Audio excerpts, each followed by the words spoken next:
Third Saturday in October, Alabama taking a trip to Knoxville to play the Tennessee Volunteers. Alabama favored by 7.5 points. This is a 3:30 Eastern kick. This has just about everything you could want in a college football game. Rivalry setting, top 10 matchup, old versus new, it feels like, at least, with Alabama kind of having the SEC in a chokehold for the better part of the last few years. Tennessee kind of the new kid on the block. You're two under Josh Heupel, Hendon Hooker slinging the rock. A lot of storylines to break down within this one. Again, like I mentioned, Alabama favored by just over a touchdown. For Tennessee, you got one swing at the gold standard in college football. I know Georgia is the defending national champion. I know Ohio State has made a lot of noise nationally over the last few years. But in terms of a program that has been the standard across the college football landscape, it's Alabama and Nick Saban. You got one shot at the king. Swing as hard as you can, and you best not miss. Don't be shook. Don't be soft. This is the time to make a statement. Can they do it at home with College Game Day there? We're going to unpack that, but that's sort of the narrative heading into this one. For Alabama, the margin for error is razor thin. Tennessee scoring about 48 points a game. They're dangerous. I'm telling you, this is not a dog that you want to mess around with. For Alabama, we have noticed a little bit of a different feel from them. And you know it if you've watched them any length of time this season. There is a mix of guys that have a lot of experience on this team, the guys that have played in the national title a year ago, and guys that understand the standard, the Saban way of doing things. There's also a number of new faces. And whether it's via the transfer portal, whether it's guys that are just now getting some experience from a playing time perspective, there's a little bit of newness to this Alabama roster. How does that impact this game? Because twice now we've seen Alabama in some relatively big spots at Texas, and then when Texas A&M came to town last week, we've seen them look just a little bit lackluster. Now, a very big talking point in this game. Bryce Young, is he going to play? Is he not going to play? We have a very strong lean that he will play. That's how we're going to break this game down. But we'll mention what happens if it is Jalen Miller at quarterback for the Crimson Tide. So the hinge points in this game, if you're new to the program, hinge points for us are, depending on which way this variable leans, we think it determines the outcome of the game. We got a couple of them for you in Tennessee and Alabama. For Tennessee, the running game for this offense is like the batteries. If you have that going, the rest of the offense works just fine. Jalen Wright, Jabari Small, both been eating this year, both right around 4.5 yards a carry. Now, what does that do for you? It just allows all the freak shows on the outside to get working. And in this game especially, Hendon Hooker's going to have a chance to test that secondary. We're going to talk about that more in a minute, but that is crucial for them to be able to stay on schedule and just have so much more flexibility as an offense. Because when a defense has to worry about Jalen Wright on first down, Jabari Small on second down, well, if you have some success those first two downs, guess where you're living in? 3rd and 4, 3rd and 3. It's a lot more comfortable than 3rd and 7, needless to say. But in terms of a playbook, it allows you to do play action. It allows you to do quick game. It just opens up so much more for you and ultimately allows you to keep Alabama a little bit more off balance, which is, again, how you're going to win this game. So that's a crucial variable to watch there. On the flip side of that, though, Alabama giving up only 2.5 yards per carry. Something has to give here.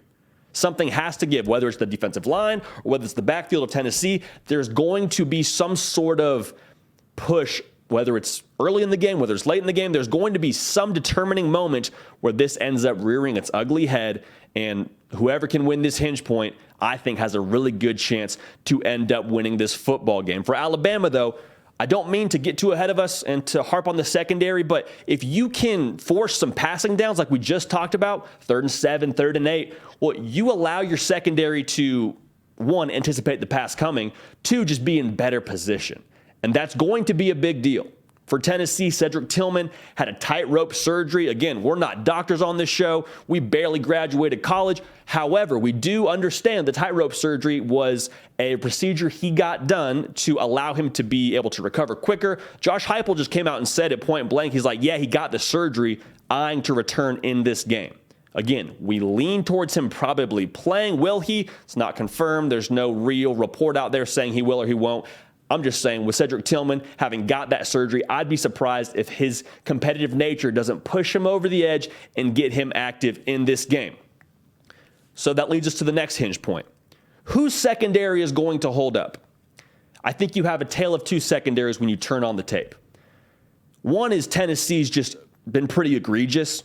Quite frankly, look at the stat sheet, giving up over 300 yards a game. That's a problem. Now, on the other side of things, Alabama has had their own issues. You don't see it quite so much in the stat sheet, but more so when you turn on the tape. Going back to Tennessee for a second, Alabama has had issues pressing the football downfield. If they can have Bryce Young in this game, that makes you feel a little bit better about those chances, but you got to have somebody to pop the top. A guy I'm looking at to take over in that department, Isaiah Bond. He's a freshman. Dude is stupid fast. Dude has got some wheels for legs, okay? So if he can be a guy that's a factor early in this game and can take advantage of that secondary for Tennessee, that would be huge. That would be exactly what the doctor ordered for this Alabama offense. Because they feel like if they can just hit on one, maybe two early, that opens the floodgates. Because the concern isn't so much, do you have the guys to go deep?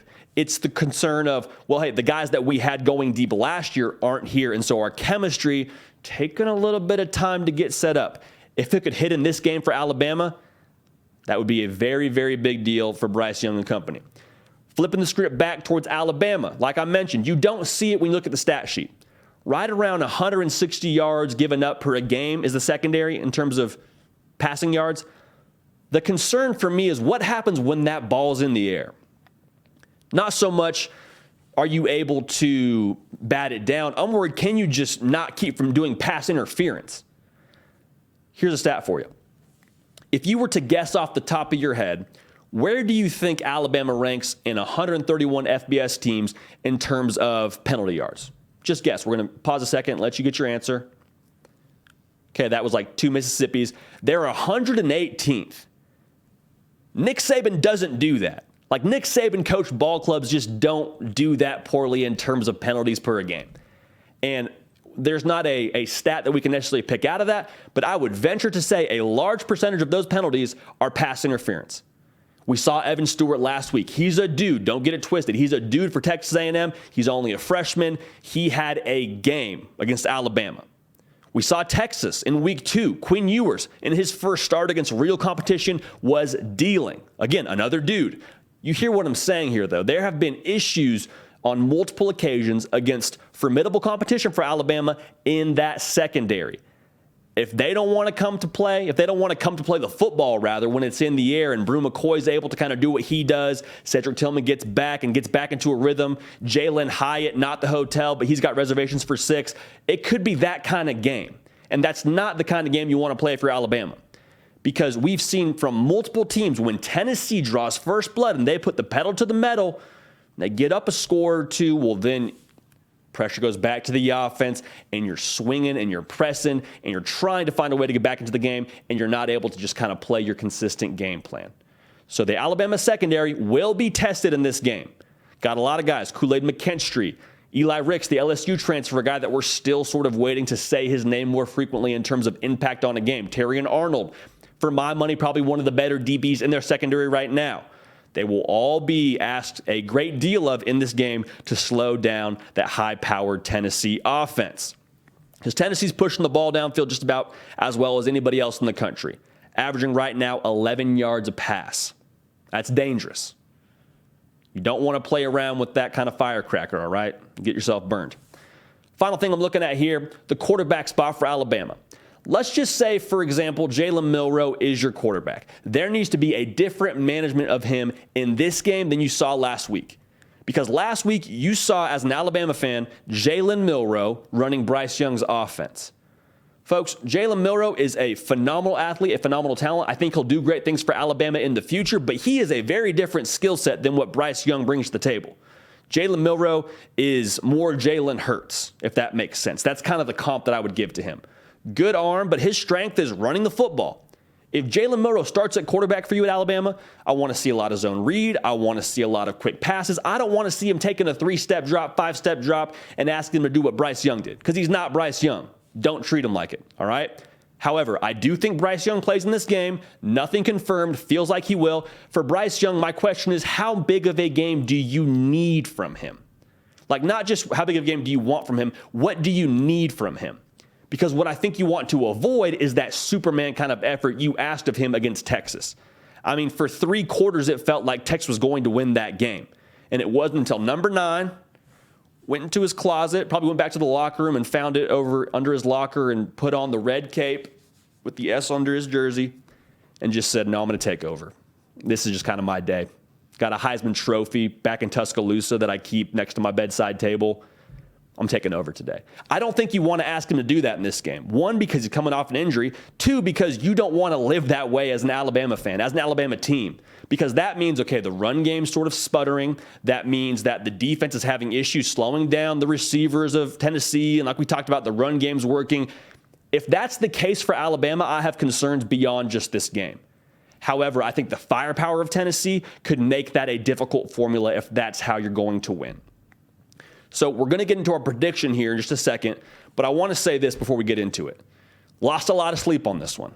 Went back and forth all week long, went through a lot of different situations that could happen, and here's where I arrive. Alabama, regardless of this game, they may win the national title. We sat here a few weeks ago in this exact same chair, exact same mic, looked you dead in the eyes, and told you we think Alabama wins the national championship. To be honest, I have a hard time refuting that claim right now. To the exact same token, though, to this point in the year, this is not Nick Saban's kind of football team. I don't think they're a finished product. I think they are going to be much better in November than they are today. So with that being said, the momentum, the energy, the environment, that's all going to favor Tennessee. Like I said, this is a very big moment for their program. College game day is back. Hendon Hooker's in the Heisman Trophy conversation. Josh Heupel's got him playing some of the best football in the country. As a rule, I never like to bet against Nick Saban. We're breaking that rule today. I think Tennessee gets the upset in Knoxville, in Neyland Stadium, in an orange out, wins this game 37-36. Didn't even feel good coming out of my mouth, to be honest with you. We could sit down here on Sunday morning and have egg on our face. But based on what we've seen, that's how we feel. We're calling our shot. We're taking the Vols.